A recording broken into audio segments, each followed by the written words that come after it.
Olá, começa agora o Manchetes Online desta segunda-feira, 23 de fevereiro de 2015, Dia da Paz e da Compreensão Mundial. E eu recebo o analista comportamental, professor Dr. Jacob Goldberg, e a deputada do PCdoB, Sara Munhoz. E estes são os assuntos de hoje. Campeã do Carnaval 2015, Beija-Flor é alvo de indignação seletiva. Delegado afirma que skatista fraudou o laudo após proporção de campanha. E amizades tóxicas, como saber se um amigo atrapalha a sua vida. Doutor Jacob, deputada Sara Munhoz, muito obrigada pela presença de vocês. E vamos à primeira manchete de hoje. É mesmo o fim da picada. Esse aí é o blog do Mário Magalhães, ele que critica a questão da Beija-Flor ter trazido à avenida a história de Guiné Equatorial, omitindo todas as mazelas do país africano, como as gravíssimas violações dos direitos humanos, sobretudo a tortura disseminada que atinge também opositores políticos. Doutor Jacob, o que a gente falava é o seguinte, ninguém sabia nem da existência de Guiné Equatorial, a gente sabia que tem um país chamado Guiné Equatorial e não conhecia a história, e veio à tona essa situação. Foi correto a Beija-Flor aceitar os 10 milhões de reais para contar uma história, vamos dizer assim, pela metade sobre esse país? Nós sabemos que a cultura do carnaval, né, no Rio de Janeiro, infelizmente, sempre foi uma cultura do carnaval atrelada ao que existe de mais espúrio na marginália do Rio de Janeiro também. Quer dizer, se de um lado é um carnaval amparado na alegria, no sentimento de festa, na euforia do carioca, de outro lado, sempre correu dinheiro da transgressão, começando com o jogo do bicho, né? O próprio Neguinho da Beija-Flor deu uma entrevista dizendo que se não fosse a contravenção, o Carnaval do Rio não existiria. Quer dizer, é uma imagem, para mim, muito negativa para o Carnaval do Rio de Janeiro. Mesmo a gente sabendo, a declaração potencializa a realidade, não é isso? Eu acho que isso que você denuncia é fundamental. Quer dizer, o bandido tem orgulho da bandidagem. É exatamente isto que precisa ser expurgado dos costumes brasileiros, não é? Quer dizer, o indivíduo que comete o crime, no mínimo, ele tem que ter essa noção de que ele está errado. Quando existe essa inversão de valores, e ele passa a se orgulhar, que é o caso, na hipótese do carnaval carioca, do sujeito pegar 10 milhões de um tirano, de um ditador, de um torturador, de um bandido. Eu tive a oportunidade de estar no Senegal, em Dakar, na África, né? E, infelizmente, são bolsões de miséria extraordinária. Quer dizer, ao invés do mundo se mostrar solidário com o sofrimento daquelas populações, com esses governos de bandidos e ladrões corruptos, não é? Que estão se perpetuando. E ainda por cima, mandando para o Brasil, né? Exportando para o Brasil esse dinheiro sujo, não é? E com os mínimos detalhes, né?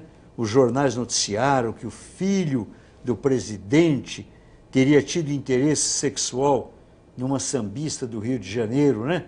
Essa vagabundagem da exploração do sexo feminino. Quer dizer, a mulher brasileira ainda exposta dessa maneira, é quase que o cafetismo, a cafetinagem, né?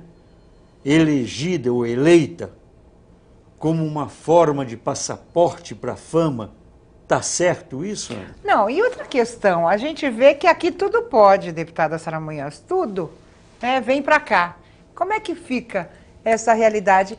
Essa indignação, ela é justa, vamos dizer assim? Ela é digna. É uma indignação de alguém que ainda tem dignidade. Então, algumas coisas são importantes nós colocarmos aqui, o que bem disse o professor Dr. Goldenberg. A questão de que o cara, ele é bandido, ou seja lá o que ele for, tirando, fora da lei, seja né? o que Todo for. mundo sabe a história. E essa questão é exposta de forma positiva. Então, é legal ser tirano. tanto é legal que o próprio presidente, que era sobrinho, vai lá, mata o tio, enterra, se apossa do poder e já está preparando o filho para isso. Essa é a primeira questão. A segunda 32 questão anos do que poder. eu tenho amigas enfermeiras que moram lá e que ajudam a tratar de ratos para dar para a população comer, porque não tem o que comer nos bolsões de pobreza. Gente, criar rato para dar para a gente comer, eu tenho até dó do rato, porque não dá para passar mais do que uma cria. E eles ficam correndo porque o rato procrie logo. Tartaruga, esses bichos assim, é o que sobrou lá. E da onde vieram esses 10 milhões de reais? 10, 9, 8, seja lá quanto, mas foram milhões de reais. Mas uma coisa, Deus foi justo, foi tiro no pé. Porque agora nós sabemos que existe essa bendita Guiné Equatorial. Primeiro, é isso. Segundo, que ela é pobre, mas pobre, pobre, pobre, para maré de si. Terceiro, que só tem coisa horrível escondida. Quarto, que mais uma vez uma escola de samba ganha um título.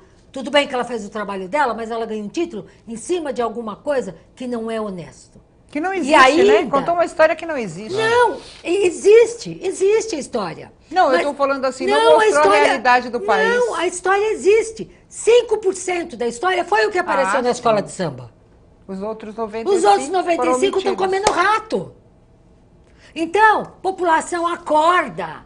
O cara deu o maior tiro no pé. Ele gastou 10 milhões, se expôs, é um miserável, está em frangalhos, nem a população dele o reconhece. Ele pega 10 milhões para vir se aparecer na mídia por 1 hora e vir aqui e colocar e detonar com o pobre do morador, do vivente, do habitante de lá, que além de todas as misérias plausíveis da vida, ainda tem um ditador que acaba com o único pouquinho de dignidade que ele tinha, que era manter essa história escondida. E o mais triste foi a Beija-Flor vencer o carnaval com uma história dessa. Mas, né? Não, o mais triste não foi a Beija-Flor vencer. O mais triste foi 4 jurados, que são pessoas altamente qualificadas, considerarem o enredo da escola algo nota digno 10, de né? nota. 10 e 9,9, né? Me desculpe. Por quanto? Hã? Foram 3 jurados, foram 10. Foram 4 jurados. E um um deu 9,9. 3 deram 10. Isso que significa? Mas esses votos custaram quanto, deputada? Eu não sei, mas no mínimo eu queria a Deus que custasse pro resto da vida a ausência de sono desses filhos das mães. A consciência, né? Que consciência? Então, a falta de consciência. Quem tá lá não tem consciência, querida. São os tremendos sem vergonha. Olha, seus 4 jurados, vocês são sem vergonha, tá? Vamos à segunda manchete, falando em sem vergonhice, vamos falar assim, cara de pau.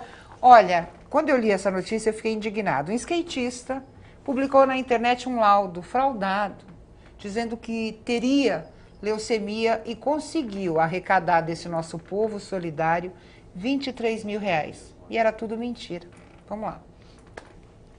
Durante o depoimento da Delegacia Geral do Piauí, o skatista Zacarias Gondim, 20 anos, alegou ter falsificado o laudo médico que apontava leucemia, porque a campanha para o tratamento da doença ganhou grandes proporções.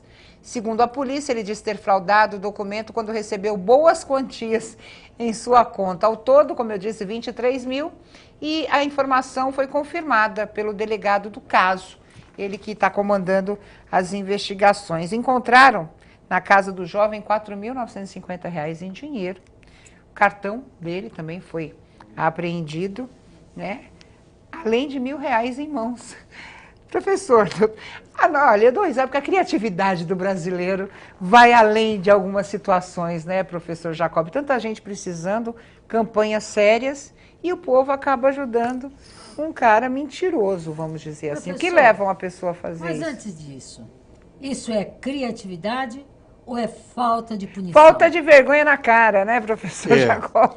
Ou muita cara de pau, vamos dizer assim, usar uma doença tão séria. A lustramóvel já caiu de linha, né? Peroba, né? Peroba nele. Óleo de peroba nele. Doutor professor Jacob. É verdade, mas sabe o que me chama a atenção? E não por acaso, quando você noticiou essa matéria, você acabou rindo, é que, de alguma maneira, não sei se vocês estão de acordo, diante de tanta corrupção, de tanta roubalheira, de proporções tão extraordinárias como nós temos vivido, quando a gente lê a respeito de um sujeito, fica quase no folclore, né? Quer dizer, o pé de chinelo é pego, é preso, responde inquérito, e nós sabemos que os ladrões profissionais, porque vamos convir que com toda a criatividade, ele ainda é um aprendiz de feiticeiro. Então, ele está só no começo. Mas o senhor concorda que para esse nível de corrupção que nós temos pessoas altamente inteligentes nessas questões? Porque corrupção no nível que está no Brasil, vergonhoso, esclarecido, escancarado, só pode ser feito por gente muito inteligente. E no sistema de saúde, particularmente, tudo pode, né? É todo um processo, né, deputada, no sistema de saúde, que acaba sendo paradoxal e chama atenção um crime dessa natureza, porque nós sabemos o quanto é que os convênios não atendem, o quanto a carência, o SUS, e o povo acaba ficando com pena. Exatamente, porque acaba a pessoa não tem atendimento. E se identificando com aquele sujeito que, de certa maneira, escracha a malandragem, porque ele não passa disso, né? De alguma forma, é como escrachasse a malandragem na horizontal, porque na vertical, os criminosos verdadeiros, nós sabemos que não respondem inquérito. Olha que interessante, onde foi, né, esse jovem? Ele digitou as informações, colocou a assinatura de uma médica que o tinha atendido no SUS, colocou o CRM errado, assinou e divulgou aos amigos como se fosse um documento verdadeiro. Ele realmente passou mal, né? Ou disse que teve dores e que não, ele pode ter forjado a pseudodoença dele até para conseguir o atestado, porque o que ele queria era só o nome de um médico e um local. Atestado, era isso que ele queria. Era isso que ele queria. Então, assim, a premedição dessa questão é que é vergonhosa. Um menino de 20 anos é um jovem. Sim. Que tipo de juventude nós estamos formando? Que tipo de caráter nós estamos dando aos nossos jovens? Que família que nós estamos formando? Essas questões, elas são mais intrínsecas. Porque, assim, o ladrãozão mesmo já está lá em cima e ele já é profissional. Profissão, ladrão. Exercício. O primeiro trouxa que aparece. Onde o senhor aplica? Eu lavo primeiro, uso depois. Não é isso que faz? Lava o dinheiro primeiro, usa depois. Esse aqui, simplesmente porque ele esqueceu de uma parte da lição. Ele tinha que lavar o dinheiro para usar depois. E muito provavelmente ele foi usar. E agora, ele fez isso aqui porque ainda se... Veja-se em São Paulo, grandes campanhas que não têm pessoas notórias e com credibilidade via internet têm grandes futuros. Já não tem mais. Eu acho que acaba entrando naquela coisa da nossa boa-fé, né? A gente falava sobre isso. O povo brasileiro ainda é muito solidário. A gente tem pena, né? A gente vê as campanhas, vê os vídeos. E a internet facilitou esse tipo de golpe. Não é só isso. Quantas pessoas não compram pela internet e não recebem os produtos? Então fica uma coisa, fica um processo, um modus operandi muito facilitado pela rede social, professor Jacob. E com certeza não deve ser um caso isolado. Isso já deve estar acontecendo, muita gente já deve ter ajudado. A gente vê foto de criança doente, será que está mesmo? Né? A gente não tem como comprovar muitas vezes. Nós somos um povo solidário por natureza e não aprendemos, professor Jacob. Por quê? Mesmo tendo as informações de que muita gente quer dar o golpe. A miséria contrastando com o crime organizado forma uma cena surrealista. Eu me lembro que uma vez eu fiz uma viagem para o Paraguai e um intelectual me contou que numa estrada, famílias miseráveis ficavam com os filhos e quando passava um automóvel, julgava o filho na frente para que depois o motorista pagasse uma reparação pelo acidente. Quer dizer, é o desespero levado a um extremo total, mas é importante denunciar o outro lado da ponta. E qual é o outro lado da ponta? São exatamente ditadores como esse da Guiné, ou de outros países mais próximos da gente, ou de outras regiões mais próximas da gente, ou da nossa própria região, Ou do nosso próprio ou pedaço. do nosso próprio país, que de alguma maneira dão um exemplo, e é um exemplo sórdido, de exploração sem limites, que leva um jovem a tomar isto como referência. Porque um rapaz de 20 anos, ele ainda está em formação. Mas, professor, o senhor concorda que isso também está muito preso à banalização dos fatos? Nós passamos por isso. Ó, não vamos longe. Aquilo tudo é normal hoje, Não, né? não hoje você. Eu, quando eu era pequena, se eu passasse na rua e visse uma pessoa doente, eu dava uma esmola. Hoje eu passo pela rua, eu atropelo 10, 15, 20, porque eu não sei qual deles que é realmente doente. Ficou normal. Morador de rua, ficou normal. Deputada, Nós normalizamos muitas coisas que não são normais. eu comecei a ficar preocupada com a reação das pessoas, com a minha própria reação. Antigamente, quando você estava no carro, você abria o vidro, vinha uma criança, ou vender uma bala, ou pedir um trocado, você até conversava com essa criança. Você estuda. Pô, que você está na rua. Hoje em dia, vem uma criança do lado do seu carro, você fecha o vidro com medo. Querida, hoje em dia você já está fazendo de tudo, nem que for para comprar um carro de segunda mão, desde que ele seja blindado. Para se proteger. Quer dizer, o nosso comportamento muda de acordo com as situações. E a gente vê um momento exatamente que propicia esse tipo de situação. Se eles não vão ser punidos nada, eu vou fazer, Mas, vou me dar bem. E aí? olha só o que você acabou de afirmar. Nós mudamos o comportamento por causa da situação. E nós não interferimos na situação para manter um comportamento que é correto. Olha a dificuldade. É verdade. Olha o absurdo É que nós verdade. estamos aqui constatando. Verdade. E, senhores telespectadores, vocês também são parte disso. Nós somos parte disso. Eu estou aqui como uma política. Eu estou colocando a minha cara aqui e eu não tenho medo nenhum, porque, olha, vocês podem falar o que vocês quiserem de político. Cada um fala o que quer. Cada um fala o que pode, cada um faz o que pensa. Eu faço aquilo que eu acho justo e que eu acho certo. E eu tenho aqui a minha consciência tranquila do que o que eu fiz durante o período que esteve nessa casa foi correto. Mas eu não concordo com banalização, impunidade, inverdade, falta de vergonha e este conformismo de sofá que hoje nós vivemos. Então, nós estamos mudando de comportamento não para termos uma sociedade correta, mas para sobrevivermos à violência que impõe essa sociedade. Porque as atual. pessoas não acreditam na justiça, professor Jacob.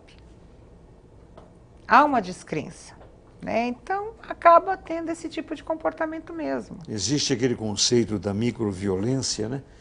Que em Nova York falaram que era a síndrome da vidraça quebrada. Quer dizer, você começa a deteriorar as relações humanas quando você expurga, você expulsa a delicadeza, a educação, a solidariedade, a compaixão das relações humanas e substitui pelo uso e pela exploração do outro, sem dó nem piedade, que é o que tem acontecido com tanta frequência, conforme a gente percebe das denúncias que são feitas e das denúncias que não são feitas. Olha, falando em relação humana, eu escolhi essa terceira manchete porque acho que muita gente enfrenta isso hoje, a dificuldade das verdadeiras amizades, né? E hoje já tem aí uma definição, amizades tóxicas, e um aplicativo no celular faz com que você detecte esse tipo de amizade. Vamos lá.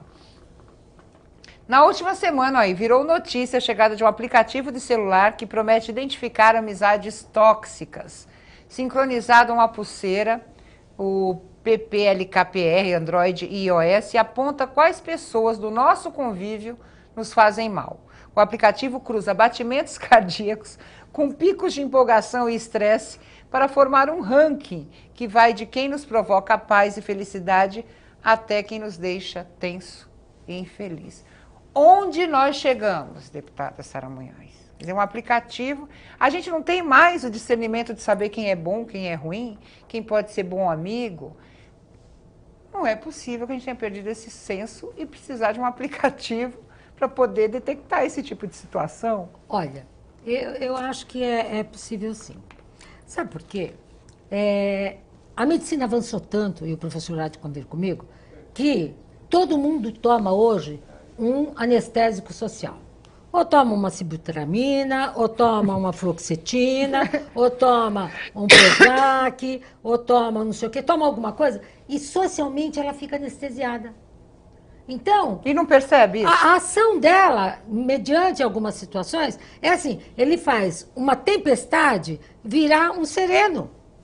E aquilo afeta tão pouco a pessoa que quando ela lá na frente vai descobrir o mal que o outro já lhe fez, é tarde demais. É tarde demais. Então, muito provavelmente, talvez esse aplicativo nem dê certo.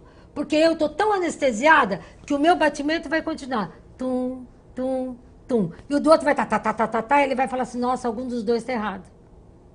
Então, é assim, de repente, a sociedade, ela está se anestesiando, se ausentando, não se indignando mais, se conformando, transformando a impunidade em algo, mais um elemento da sociedade. E eu não sou nenhuma teorista comportamental como professor, e ele com toda a propriedade vai falar isso.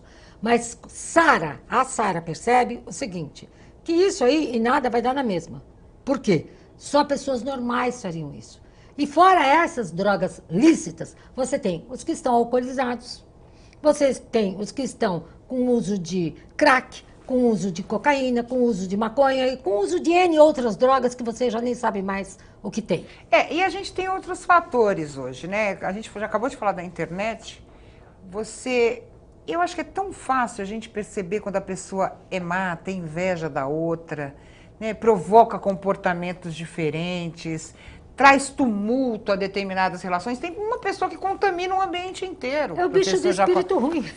Então você nota, quando a pessoa não está no ambiente, tudo é tranquilo. Chegou no ambiente, acaba até as relações que são positivas, né?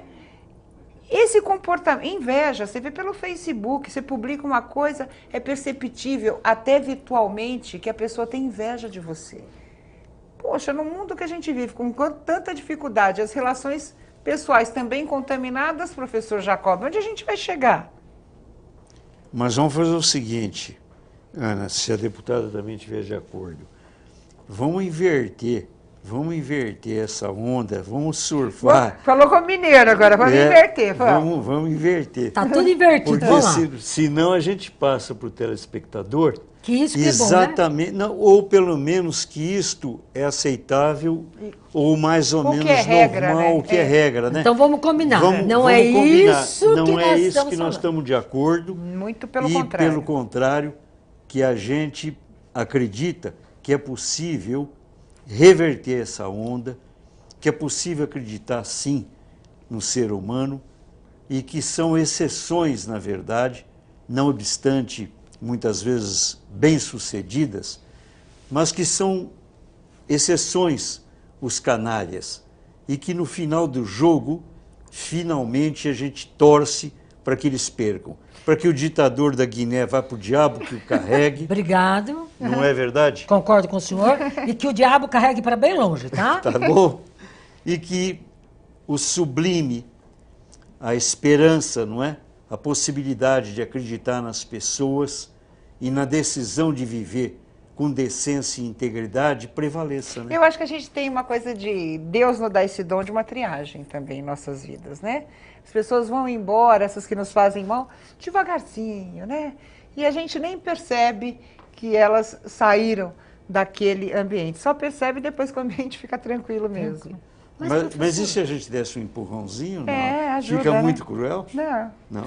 Não, eu acho que é como diz aquela coisa, né? O peixe morre pela boca. Não, mas o meu marido fala assim, se tá na ponta do morro e vai te prejudicar, empurra, porque senão ele te puxa.